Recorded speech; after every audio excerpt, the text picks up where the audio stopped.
Hi guys, so today's video is in light of the whole back to school experience, and I thought I'm going to tell you my university story, my college story, and finish off where I was before and try and give you guys some insight into what it was like for me growing up. I'm kind of old now, probably can't tell.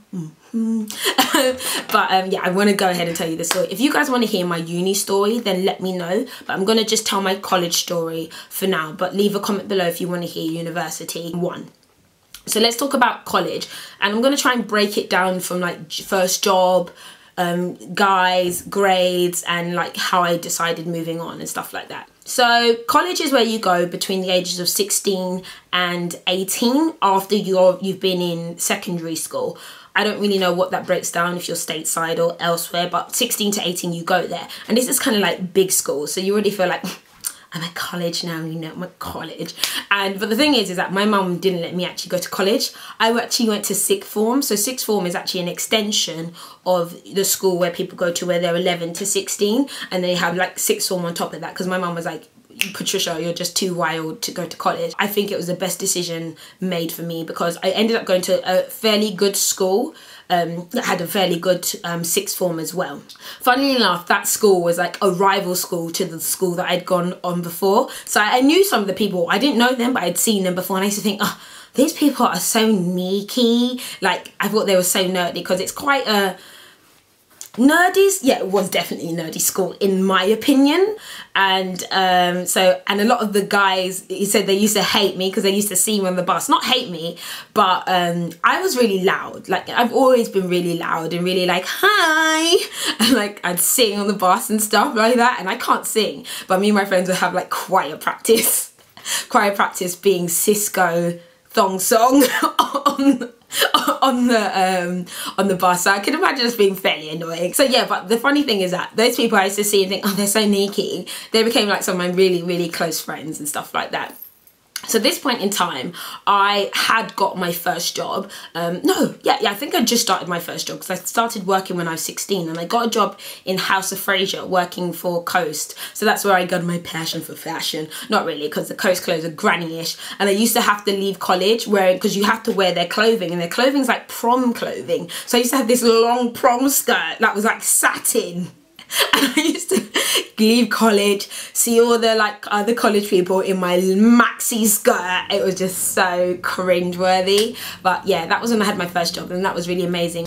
So let me talk about my friends and stuff like that. Definitely I made my closest friends, my bridesmaids, and just people who I loved the most when I was at college. I feel here you grow up a bit, but you think you're grown, but you're not actually as grown as you think you are.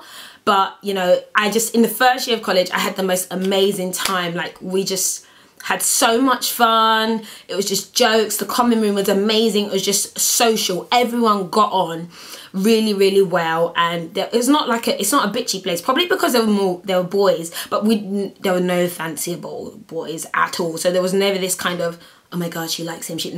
None of us fancied nobody, no. So we could all interact on that really strong friendship level, and that was just amazing. And in terms of what courses I did biology, chemistry, psychology.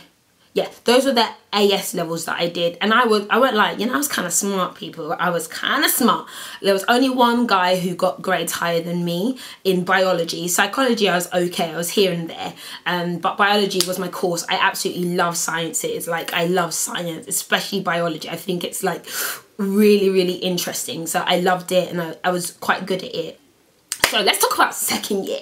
Let's talk about second year, where it got dramatic. So this means that we're now the top of the year, and then a new bunch of students came in. And lo and behold, a boy came in. And I don't know what's wrong with me. I always pick weird boys. This guy is not he wasn't the most amazing looking guy or anything like that. But I liked his personality, and I'm definitely a personality person. And he was very, very extreme. And I used to think maybe he's a little bit autistic, because he doesn't have any empathy. Didn't care who he hurt in his behaviour. His behaviour was just are you normal? But it was very, very extreme. And I think I like extreme personalities. That wasn't to the best, there was a lot of things that happened here and there, and mean things that he did. And I was like, I can't believe I'm still here after you did this, after you did that. And I was like, why do I still like you? So in terms of it affecting my grades, it really, really did affect my grades. Like, I went from top girl to woo, never went to biology class, because whenever he had free time, that's when I had biology. Lo and behold, you would find me in the common room when I should be reading my book. I'm in the common room. So it really, really definitely impacted me, and it even impacted my friendships, because all my friends were like, what the heck do you see in this boy? He's actually a beast. He's actually a demon. I'm sure people refer to him as demon because he wasn't the nicest guy. And like, after a while, I could see my friends were just like, ugh, like, whatever. Because I come and say, oh my gosh, she did this. Oh my gosh, she did that. And then they're like, Patricia, like, you're so stupid. I wish I'd listened to my friends at the time, but sometimes you get overwhelmed. And it affected my grades, blah, blah, blah. And I was so stressed out by the whole thing. I ended up in hospital. I had a duodenal ulcer, which like is caused by stress. So that's how extreme it was from that perspective. And I didn't actually, like, even till the end of college, I liked him to the very end, kinda. And then summer came, and then I grew up, and I was like, oh Lord, what was I thinking? And I haven't seen him in like 7 years.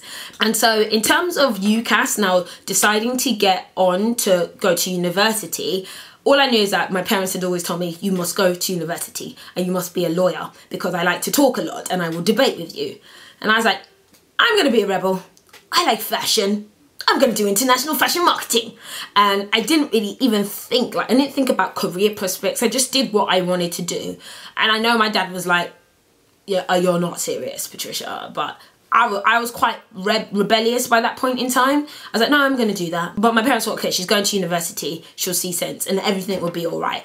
And it turned out amazingly, which I'll tell in my university story. But and I didn't really have much help, like, putting the UCAS form together, because God bless my parents, they didn't really know the process. They just thought, you must go to university, and that was it. So I didn't really proofread my application form, and I didn't really have anyone to encourage me to do it. But, like, honestly, I would love to ensure that when people are doing that, if you need help, then let me know. Like, I would definitely like to help people, because I think you need people to give you advice on how to, like, present stuff. And now I know, like, I definitely know how the process works when it comes to applications and stuff like that. So yeah, but I got in. I got into university, and I did okay at the end. I got 1B, a C, no, 2 Bs and 2 Cs, which is like, when I could have got I could have got A's, but I let the second year kind of fail, and actually my first year grades are actually what bumped me up. I'm going to end on this. I'm going to end on, by this point in time, I told you my parents never used to let me out, but now as a bit older, I was allowed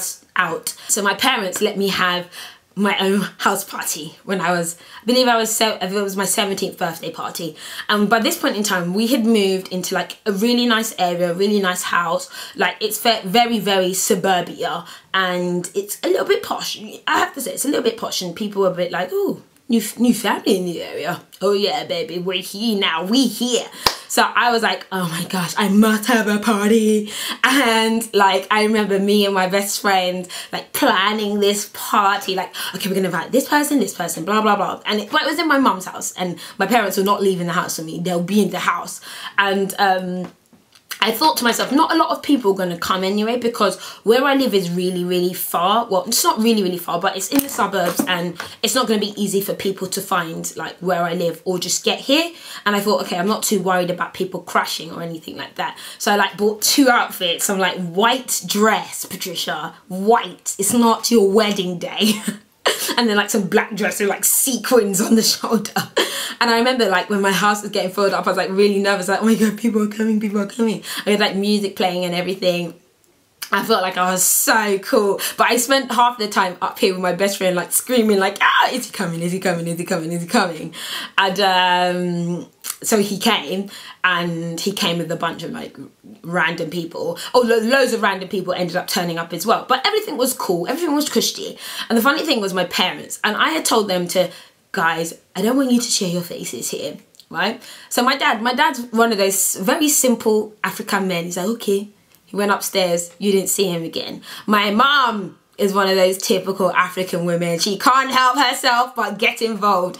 Next thing, so there's like, we were all in the front living room, and like the lights were off and the music was playing, whatever, you know, because we're cool like that. I saw my mom just turn on the light. She had a tray of biscuits, and she came and she was like, does anybody want a biscuit?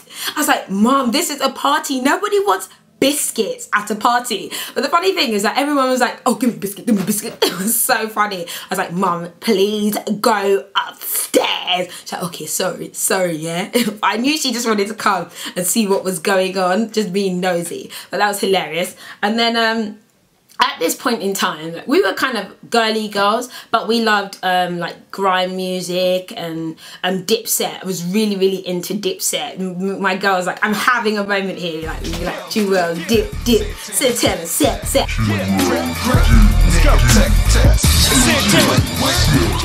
And like, you'd never think that girls like us would like something like Dipset or even know who they were, but we really liked them. So let's talk about the party. So at this point in time, songs like Pow. Do you remember Pow? Yeah, Pow. Yeah, I'm lead for the beat. Pow. Right? Okay, anyway, that song got people major hyped. And the song came on, literally everybody, when you say everybody was jumping, like, pow, the house was powing. My mum literally came running down the stairs and was like, what is going on? I was like, oh, just dancing. And then she went back upstairs, and then more songs came on. Everyone was just vibing and having a really, really good time. And then Jewel's Dipset, was it? No, I don't know if it was Dipset. Something came on. And then the house, and literally, again, the house was shaking and everyone was like, boop, boop, boop, like just noise. My dad came down the stairs, and when dad comes down the stairs, you know it's over. He literally came in, right? He turned on the light, said, okay, it's time to go home. Everybody out. Like that Sean Paul video. My dad turned on the lights and sent everybody home. Oh my gosh, it was so embarrassing, but it was like so amazing at the same time. And for all my life, I don't think I'll ever forget that party, the feeling, everything. It was just the most amazing thing. I had such an amazing time. I was definitely a highlight of my college story. Although it ended a little bit badly when some group of hoodlums smashed all the cars, like 3 cars got smashed on the road. And in the morning we had the neighborhood watch, and they were like, in this area, those kind of things don't actually happen. We know you're new here, but... And then my mum was really, really angry with me and I was in trouble, but it was worth it. It was worth it. And that is the end of my college story. If you want my university story, then just leave a comment and I will definitely do that for you guys. So see you later. Bye.